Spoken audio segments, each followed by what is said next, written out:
going, you think? Yeah. Quick one, Tracy.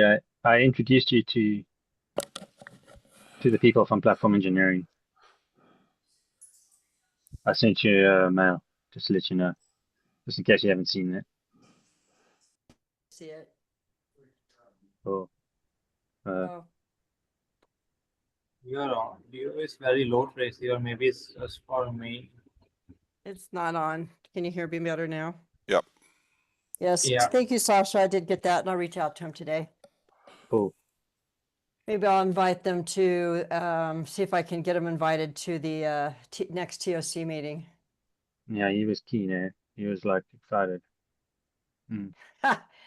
What did you think about that conversation yesterday, Sasha? Tracy, Why don't you you fill everybody in, Tracy? yeah, Tracy was spot on. Sorry, I just want to say, Tracy, you were spot on. Every time Tracy was speaking, I was just nodding my head. I totally agree with you, Tracy, like 300,000%. Why don't they You hear it? I don't know. They didn't. They weren't listening to you, right? I was going, yes, Tracy, someone's saying something. They're You not know, listening. It's like I want they're to not listening to shake you at them. all. I want to shake them really hard and say, "Do you There want to was this stay whole, relevant?" yeah, there was this S- awkward silence. So if you can give some backstory for people that weren't there at the meeting. So, Yeah. as you all know, we did a CI/CD cybersecurity focus group at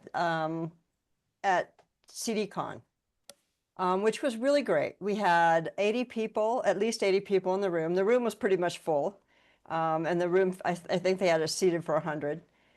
And I had everybody go get their lunch and come back. It wasn't official. It didn't get on the calendar for the show until like the last week. And we kept announcing it. We said, just bring your lunch back. We're just going to take this room and we're just going to have an open discussion. So the first question I asked, and I facilitated the whole thing. The first question I asked was, okay, why are we not generating S-bombs? And their response was, well, they're not accurate. Why bother? And it's just a checkbox and it's a waste of time. Like straight off. The only person who said they bothered doing, and this is what he said. He said, well, we generate S-bombs, but we have to for the government. But to be quite honest, we can send the same S-bomb over and over and over. The government wouldn't know any difference. I was like, oh my God. I And asked him things like, have you ever heard of Protobomb, which is a tool that this OpenSSF has been working on? Never heard of any of the tooling from OpenSSF. Steve? I just was going to say the person that was generating S-bombs, they did it to get paid. He said they are a government agency. They provide government software, and their S-bombs have a revenue associated to it. They have to have one in order to get paid. But like he said, I could generate the same one and send them the same one, and they never know the difference, which is a totally true statement. I mean, it's absolutely true. When I asked about, I asked about if anybody was looking at MCP servers. First, I don't think they knew what they were. And then Steve gave a nice description of what an MCP server was. And they were like, no, we could never let AI do any of this. No, no, absolutely not. We couldn't let AI manage the workflow. Maybe maybe an MCP server, but no, no, no. We don't want to go down that road. That would be bad, very bad, bad, bad. I don't know where they were going with it. But pretty much anything that I brought up, they pushed back really, really hard. And what I realized was, for the most part, this was a community that has been doing DevOps for a very long time. Most of them probably are looking at retirement, to be quite honest. And they're not interested in playing with new tools. But the weird part is we had a bunch of new people, their first time to CDCon. And some of them were younger folks in there, but they're quiet because I think they're just trying to learn. I think they were kind of shocked too about what people were saying, right? Yeah. Um, it was eye-opening. It was really eye-opening. And so on Friday after I got back, I did my TechStrong Gang, and I asked Alan during TechStrong Gang what PlatformCon was like, because he went to the on-site one in New York. And I asked what the demographics were, and he goes, well, I felt old. My response was, well, I went to CDCon and I felt young. And I said, what was it that people talked about? Was there any new tools? Was there excitement around something specific? And he said, MCPs. And I'm like, of course, that's and that's why we're going to be, DevOps is going to be disrupted by platform engineering because they're taking this stuff over, and they don't see it. They internally the TOC. I think Andrea Fertoli is getting it, but some of the others, they're not getting it, not at all. And so I brought it up at the TOC. I said, I gave her a summary just like I did. And I said, we need to do something to make sure that we are the ones disrupting ourselves and we're not being disrupted by another group like platform engineering. And they were just like, no, platform engineering is just for cloud native. That's just for cloud native. It was like, that's not true. It's for VMs as well. It's for HPC. It's not just for cloud native. But they were pretty resistant, and I kept pushing on them and pushing on them and pushing on them. And they finally at least agreed to listen. And maybe in September we could put together a platform engineering council that we can start working with to understand what they're working on, what their golden paths want to look like, as opposed to a DevOps golden path, because you can't have two. And platform engineering is going to win. They're not. They don't know that, but they're not. I'm like, wake up, people! Just wake up. I kept on them. I just kept on them until they said, "Okay, we will do that." And I'm like, "Okay, this is why I got the award for the top CDF enthusiast." Because I'm still enthusiastic about CD and you aren't. You've gotten old. And I said, when you don't want to change, that means you're retiring, and software gets retired. So that was the conversation. Yep. And So we'll definitely have to keep in mind the messaging to platform engineers. I think we should definitely make sure that that is the audience that we're focusing on. And I don't know if Sasha, is there a new term? Like right now we have DevSecOps, was the ability to add security to your DevOps process. Is there something along that same type of marketing jargon for platform engineering, introducing security into PE? Yeah. So I'm actually doing the University of Platform Engineering certification. I'm doing the whole thing, and that's why I know so many people. And at Nagaro, I actually lead a team of platform engineers, and so security is not an afterthought. DevOps is dead because DevOps was a disaster because everyone's so confused. They actually just don't know what it means. And the 2 points were, one, people are totally confused, don't know what it means. The other fact is that developers are overloaded. They're expected to do everything, which is completely insane. And platform engineering bakes in all the security. So the policies, the scanning of containers, you name it, all the stuff that Ortelius does, that is part of the platform, and the platform is run as a product. So and that product must be maintained and upgraded, or whatever that platform looks like, it must be secure and have all the guardrails in place. Yeah. Yeah. So Okay. that's what I've been. That's how it's been done. Yeah. now, so that being said, I did ask Alan if they had many sessions in the realm of security, and they did not. And he said that organizers even made mention of it and said that they should have a full security track next year. That's good to know. Yeah. So that was that he felt it was a gap, because I did ask that specifically. I said, are they looking at security? And he did say something that he said, while they didn't have any tracks on security, attestation is a discussion that goes on.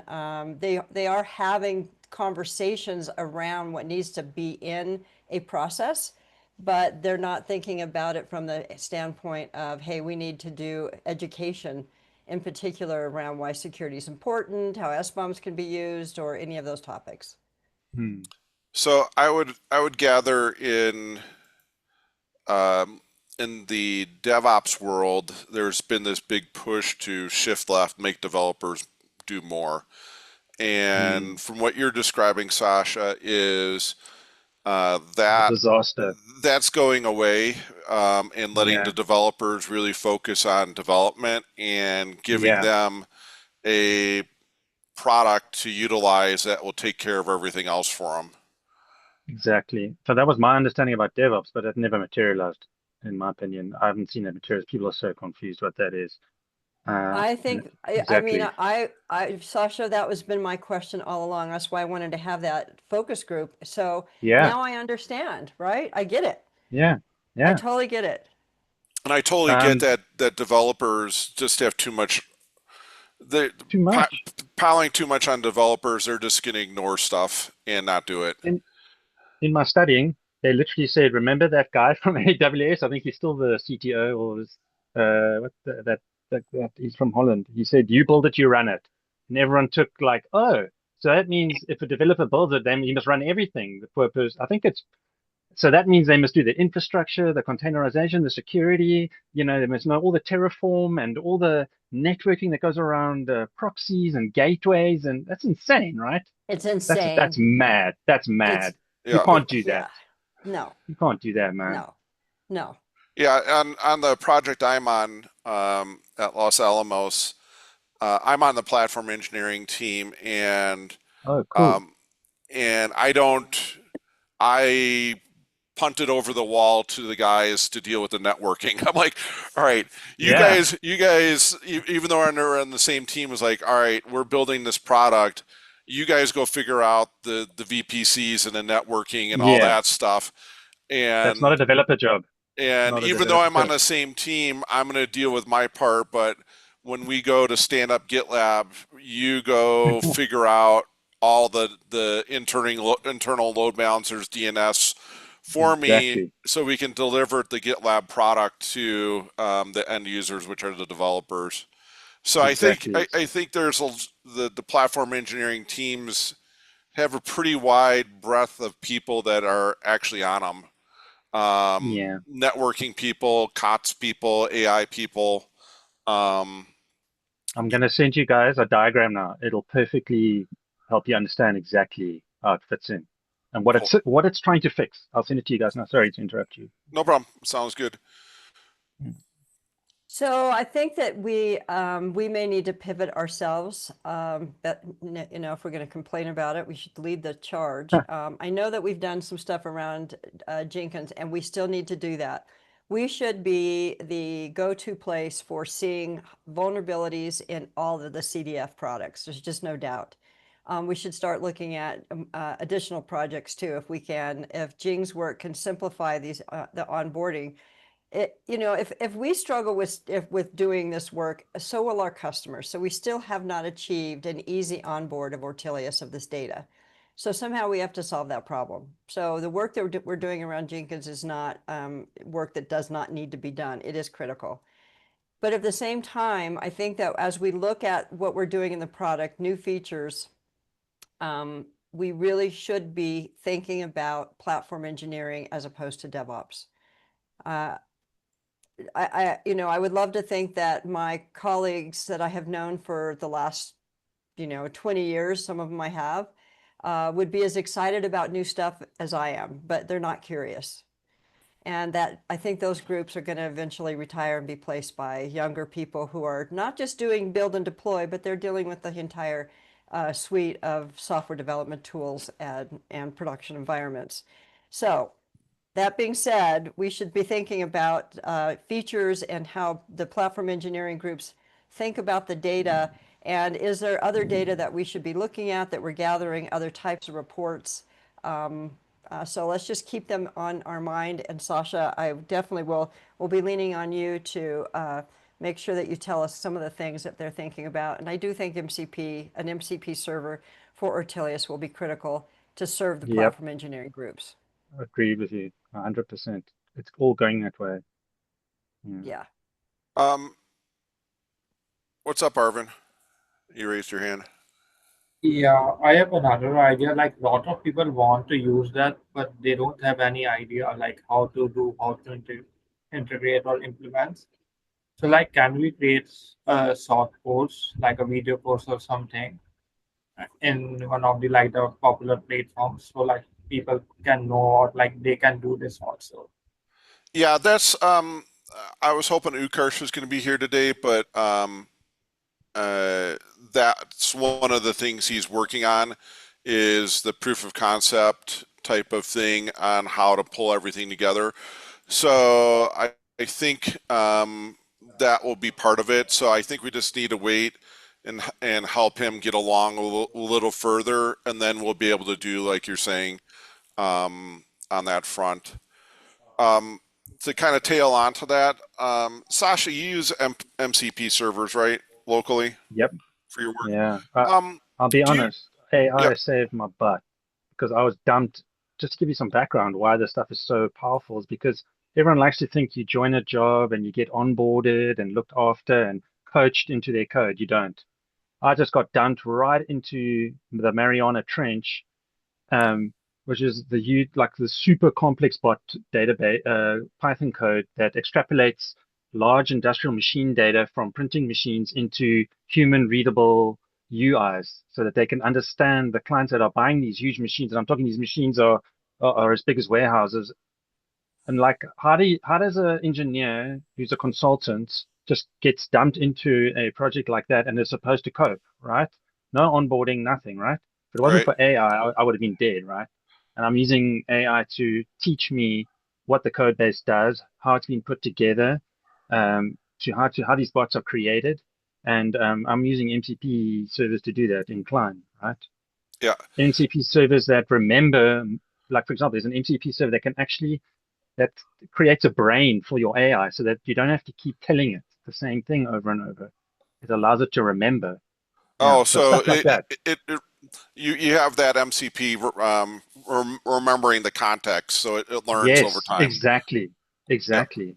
Um. I can even show you today. I'm tailoring my. I've gone from like very bad prompts to a tailored process now, a recipe for building these bots using AI to help me do the scaffolding.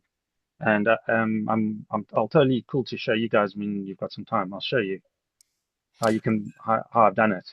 Yep. Yeah. Are you building your own MCP servers? No, not yet. No, no, Not yet. they call them bots, but they're actually really, it's just functions really that run in GCP that have sort of configuration around business cases. So there's a business case for a particular error that a machine would produce, Yep. right?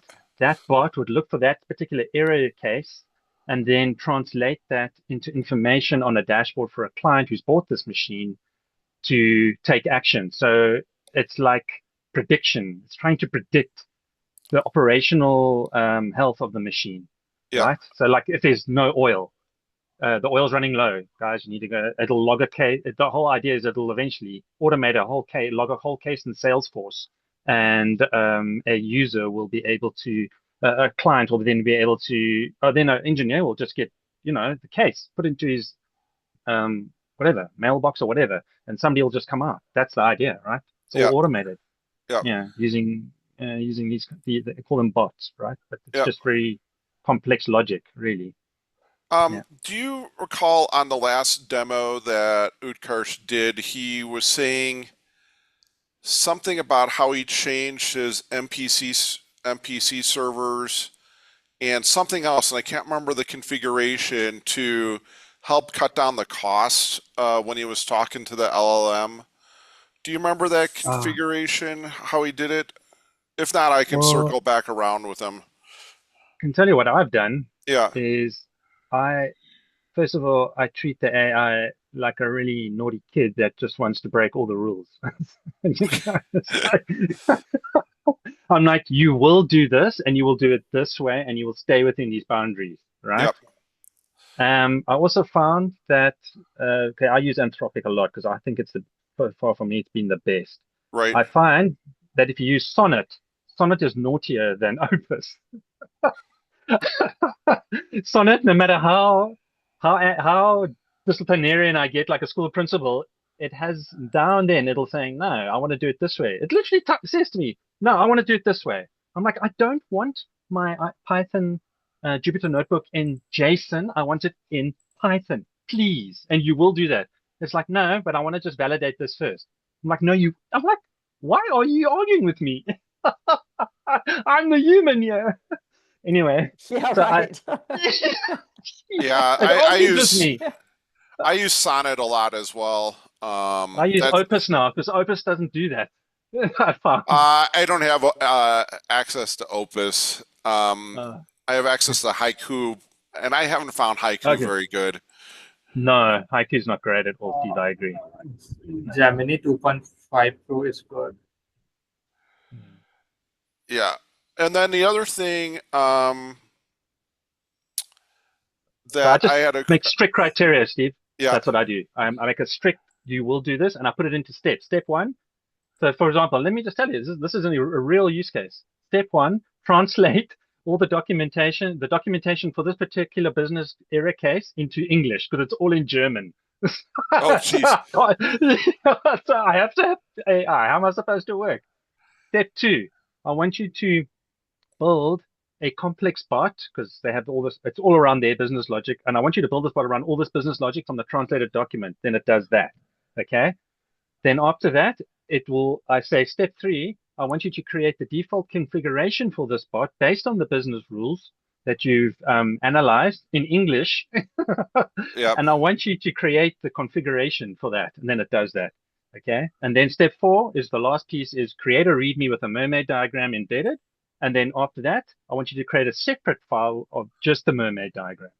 And that's the whole process. And you put that whole thing into one prompt. And that's apparently the most efficient way of yeah. doing it. Oh, Yeah. interesting. Sorry, Because there was a lot. I've always done Yeah. multi prompts trying to refine it, but if you give it that criteria up front, it sounds like it's more restrictive. Yeah, Yeah. but So then you also, build the guardrails in. Yeah. You yeah, just I squish just it want to in. share the client one, which is Sasha introduced to me. I was using it, but I don't know whether different country they charge you differently. So I got Mm. charged, I think, can't remember, £5. And the Yes. 20 pound also easily just gone within 10 Yeah. minutes. But Sasha, for him, £20 can work for him for a few months. So that's why I'm not Yeah. sure how they charging it so far. Yeah. It's just VPN confusing. into South Africa. Yes. Yeah. VPN to South Africa.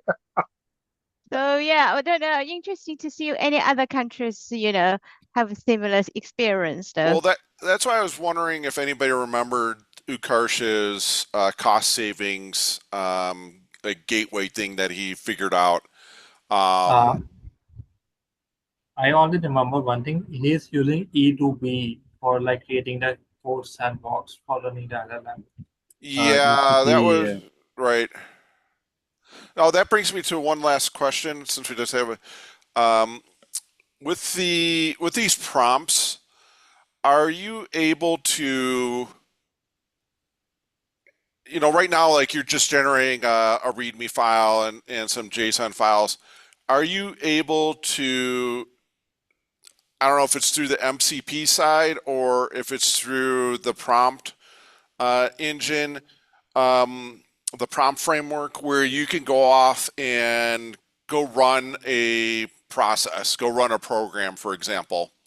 So what I'm getting at is there a way to kind of stop after you get a prompt result back and you get your JSON file, let's say, or your mermaid diagram, that you can go and there's a program to render a mermaid into a JPEG, for example.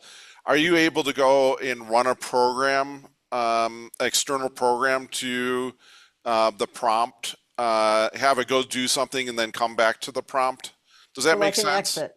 Yeah, Yeah. is there a way to exit during the prompting? Yeah, there is. And I can show you something even crazier. I use a terminal called Warp. I actually call it a terminal IDE. So it's basically, I can have multiple agents writing different codes from different frameworks all at the same time. I can literally become a coding machine. I could say, this agent must write this piece of code in Python. Then I go to another prompt. Then I go to another terminal, open another tab in my terminal, and I say I had all the criteria built out, all my prompts, right? Yep. I sat down, all of us sat down together, and we're going to build this amazing application. I'm going to do the front end in, I don't know, JavaScript. Someone else is going to do something in Python and blah, blah, blah. I can run all of that in one go and have multiple agents coding for me all at the same time. You must see this. It's insane. It's mad. It's like being an octopus. Yeah. And is there, when you exit out to do those into that terminal, are you getting is there anything happening on the LM side being charged to do that, or is that all like an exit that the external billing, or does that make sense what I'm trying to get at? Yeah. I found that there's two billing things. There's one where you, for example, with Anthropic, if you download the application itself, the chat application, that's different. That's like $20 a month, I think. I think Yeah. for their pro subscription, their max subscription is just way too much. I don't know. Yeah, I think even people who earn USD are gonna like, struggle with that. But anyway, um, and then the other thing is you can also do it like you were saying, Steve, with the MCP way, which is like have Klein extension running. It's an extension that runs in your VS Code or your Cursor or whatever. I don't use Cursor because I think the Anthropic's way better. And then you just say what Klein allows you to choose whatever models and whatever provider you want to use. It doesn't matter. You can use Gemini, you can use anything, right? You can even split your prompting between different AIs so that you can save money because some of them give you more freedom than others, right? Right. You can literally take advantage of that, but it's obviously that takes a lot of time and config. And then you can just point it at then you have to go to their API, their developer portal, and buy, credits. Yeah, transaction credits or your tokens. Transaction credit, exactly. So there's two parts to it, yeah. But one is like the application part where you download their like little interface. I've got it too.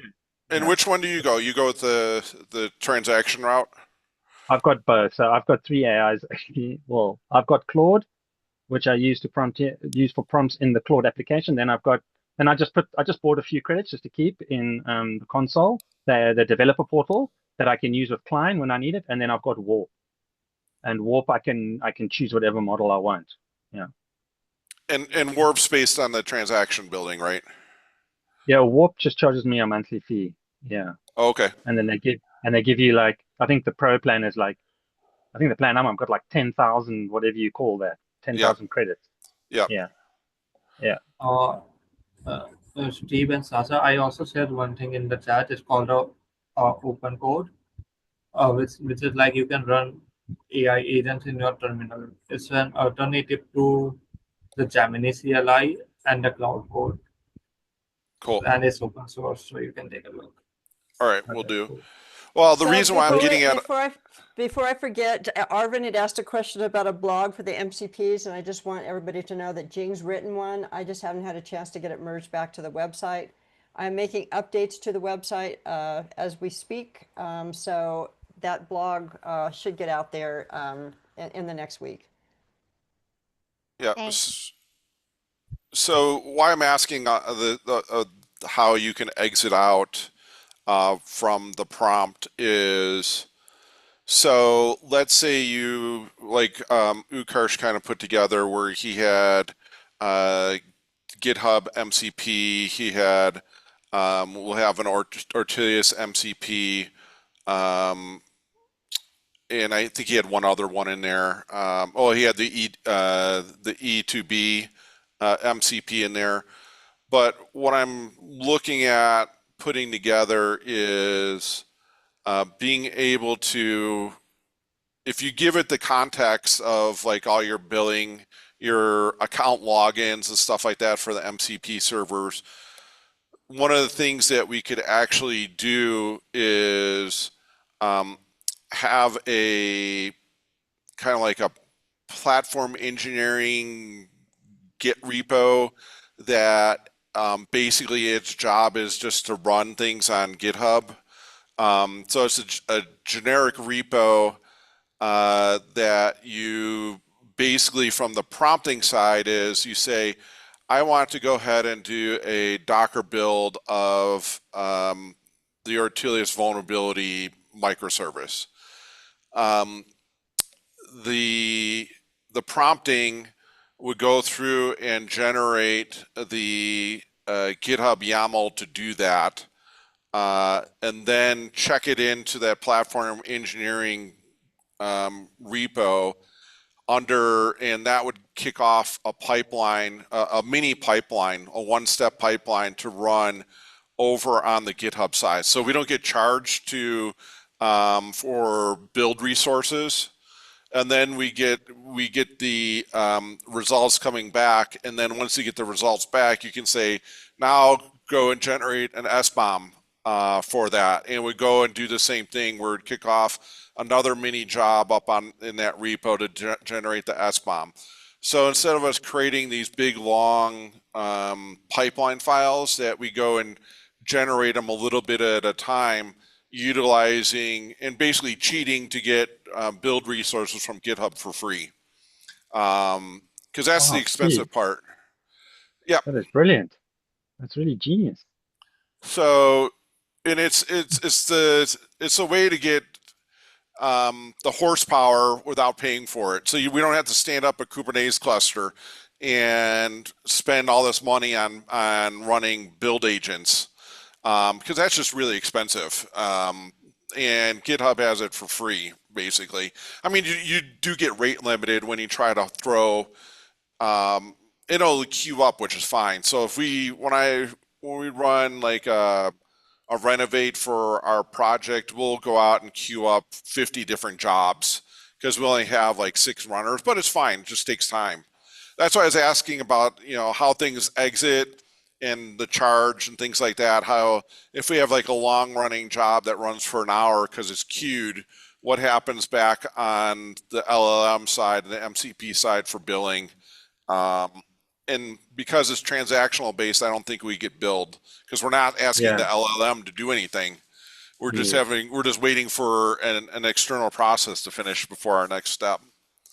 Yeah, I just stop it. I mean, I know this is on the human side and I can't do that. I just either Control C, like stop it, or like in Anthropic's Claude application, I just stop it and say, and then I have to change my prompt, right? Yeah. Because it's obviously misunderstood. Yeah. And then I don't use up my tokens, obviously. Yeah. Exactly. Yeah. So that's what I'm kind of thinking, and basically what ends up happening is between the MCPs and the prompting, you end up with an event and an event-driven pipeline at that level, because you can go off and, like you said, you can go off and do multiple things at the same time. Absolutely. If I want to, and you can kind of code your prompt all together to say, I want to go off and run the build, wait for the build to finish, and then from there, I want you to do a vulnerability, an SBOM vulnerability scan, some run checkoff or something like that at the same time. Some SAS testing all at the same time within the prompt at that level. So that's what I'm kind of thinking of, how we can leverage the MCPs. And I think you can give basically a profile with all of your access tokens and things like that for the GitHub MCP to go off and create jobs and watch jobs and stuff like that to make it really easy. So it's kind of the thought process I'm looking at. And that would also allow us to, at this step, go and log all this stuff over to Ortelius, do this type of stuff. So it's going to be pretty flexible to plug and play, because if you want to add a new tool, let's say we want to add in Toto, we would just add it in Toto MCP and then add that to the prompt conversation.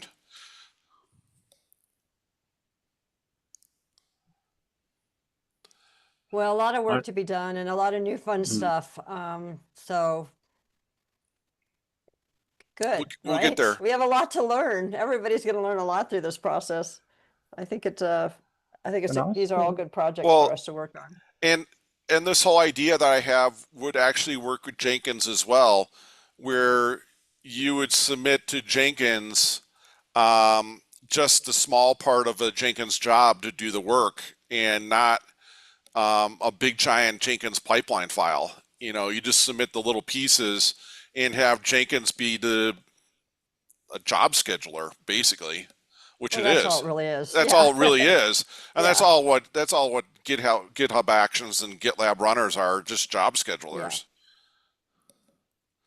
So I think we leverage them as job schedulers and then do all the orchestration through the prompts. Hey, Steve, Sasha has his hand up. Yeah, I just wanted to, I'm just thinking like, so with Ortelius, could you sift down because Ortelius gathers like so much data, right? It could really gather a ton, right? Like Yep. way, would your agents for Ortelius be running at the edge and then filtering out everything it doesn't need and only pulling in what it's relevant? Is that kind of like where we're going with Ortelius, or It am I could. misunderstanding something?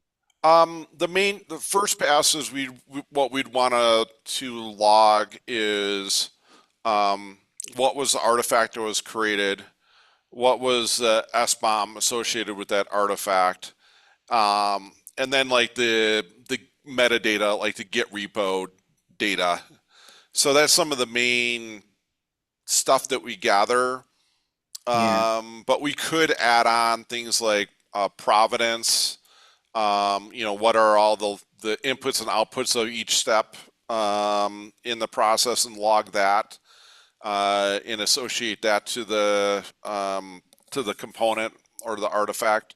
And then if it gets deployed, if the if the prompt does a deployment, we'd want to log that it was deployed to a certain endpoint at that level. So yeah, there's a lot of details there, but we would only need a subset to start with. Okay. I was just like thinking like AI could reduce the amount of data that Ortelius needs to chomp on, right? By filtering it before it even gets to Ortelius. Yeah, That was kind of yeah, how I was imagining it. yeah. Maybe I'm misunderstanding. We'd Because have to I just look. remember, We'd have to look at like yeah, the Git data if you'd actually have the um, how that output.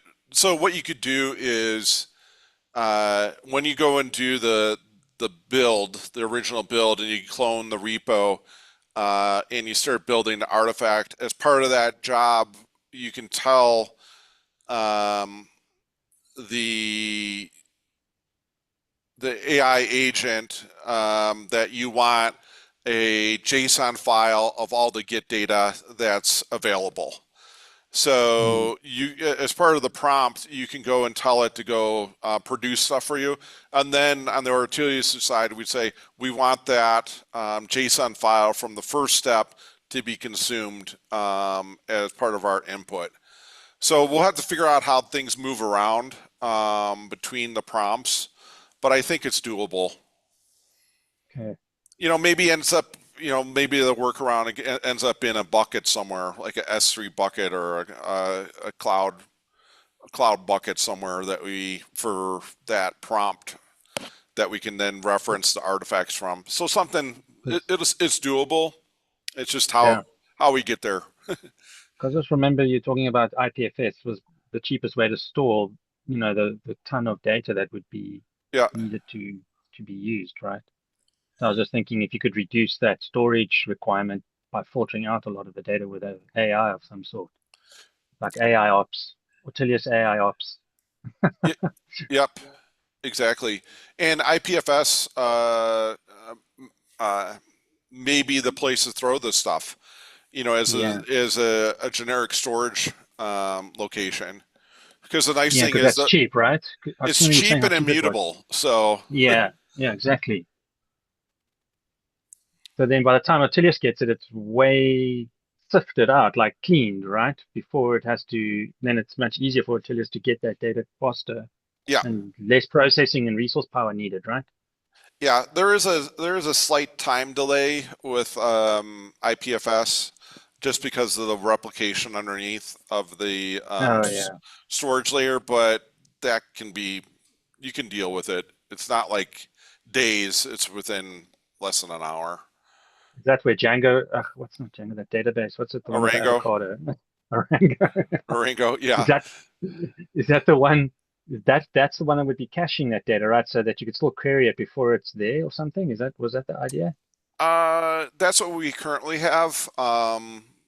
And that would be, uh, one of the, if we had an MCP for Orango, that we can then dump things directly into Orango through Yes. an Orango MCP. Yeah, that's cool. Wow, there's a I lot don't of know if cool that stuff. exists, but I'm sure they're coming about with it. I know I talked to Stephen Chin, who used to be with JFrog, is now for Neo4j. And so Neo4j is another graphing database, a graph database, just like Yeah, I've Orango. used it a bit. Yeah, it's really Yeah, cool. so they have a whole AI RAG thing that they're working on.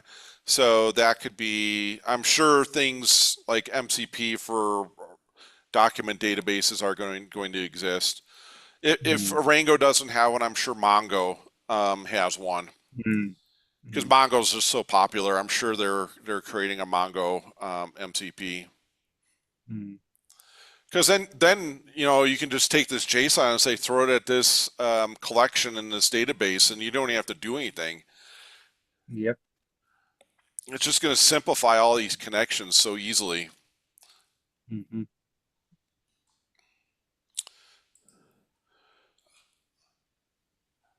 A lot to think about, Yep.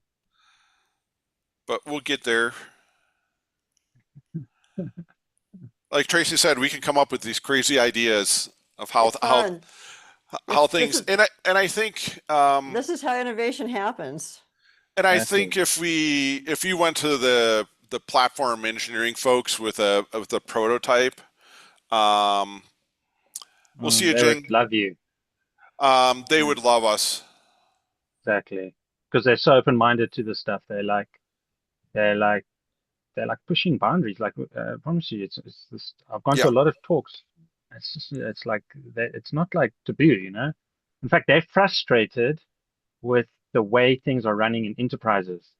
They're so frustrated because that's just a mess, actually. it's just a mess. It's just a mess. Yeah, and Yeah. I think using AI and the MCPs to clean up the mess and understand it's going to be a Yeah, big lifesaver.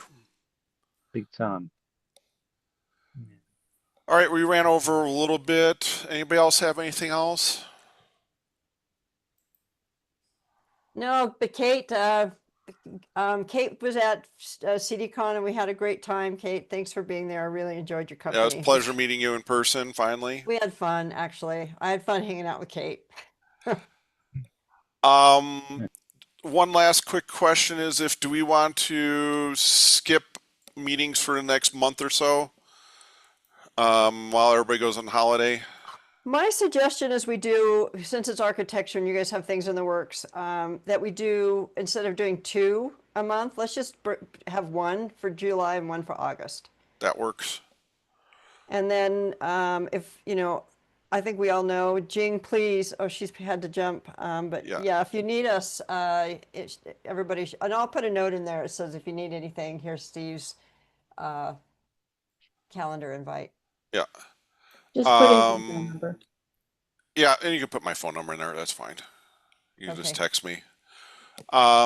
So we'll do 2 weeks from today, and then we'll do one A in month. August. Yeah.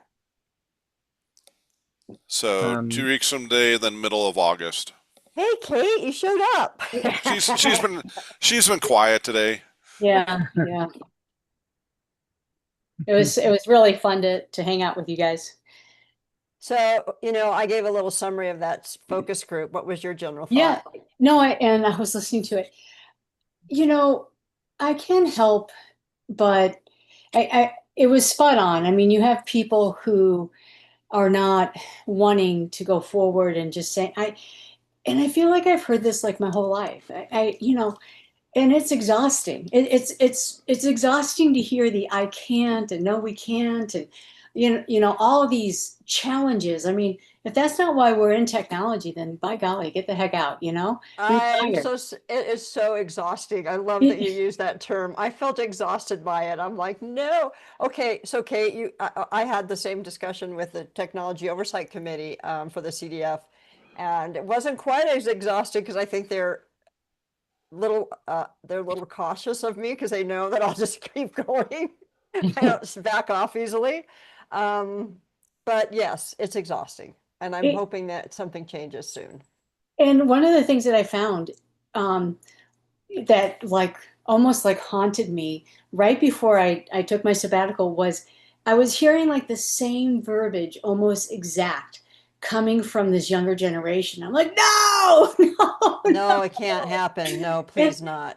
And so I think that seriously, there's just, it will be led by a few. I mean, I hate to say that, but I think so many almost fall into this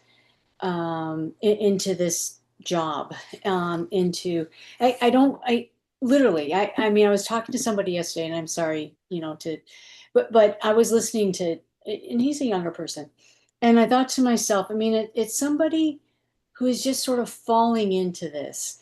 And we need people who are passionate.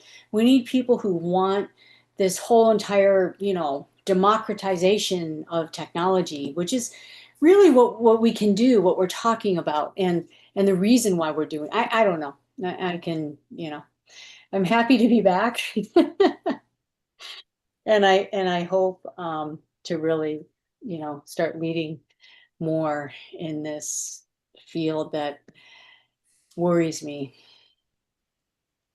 Well, Kate got invited to be part of the TechStrong gang, so she will be having a platform to express her cybersecurity opinions on the gang. So I'm looking Yes. forward to seeing that. Yeah, and one was shown yesterday. So so happy to be a part of this, and thank you. I really appreciate it. Thank you.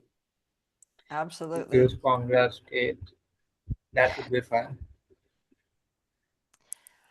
All right, everybody, it's way past our 30 minutes, so thank you for your extra time today, and this was a great discussion. Yeah. I will make sure I take one of the meetings off in August, so we're only meeting once in August, and then we'll get back on our regular cadence in Cool. September. Thanks, guys. Thanks, Thank everybody. you. Enjoy Bye. summer. Bye. Okay, Bye. bye. Hey,